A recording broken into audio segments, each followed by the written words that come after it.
T20 உலகக்கோப்பை அரையிறுதியில் இங்கிலாந்து அணியை வீழ்த்திய இந்தியா 3வது முறையாக இறுதிப் போட்டிக்கு முன்னேறியுள்ளது.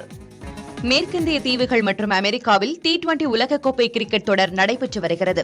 இறுதிக்கட்டத்தை எட்டியுள்ள இத்தொடரின் 2வது அரையிறுதிப் போட்டியில் இந்தியா இங்கிலாந்து அணிகள் பல பரீட்சை நடத்தின. மழை காரணமாக நேரம் தள்ளி போனாலும் டாஸ் வென்ற இங்கிலாந்து பந்து வீச்சை தேர்வு செய்தது. இதன்படி முதலில் பேட்டிங் செய்த இந்தியா தொடக்கத்திலேயே விராட் கோலி, ரிஷப் பண்ட் ஆகியோரின் விக்கெட்டுகளை இழந்தது. இருப்பினும் கேப்டன் ரோஹித் சூரியகுமார் ஆகியோர் நிதானமாக விளையாடி ரன்களை உயர்த்தினர். 20 ஓவர்கள் முடிவில் இந்திய அணி 7 விக்கெட்டுகள் இழப்புக்கு 171 ரன்கள் சேர்த்தது.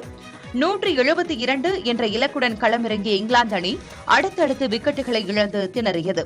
அந்த அணி 16.4 ஓவர்களில் அனைத்து விக்கெட்டுகளையும் இழந்து 103 ரன்களில் ஆட்டமிழந்தது.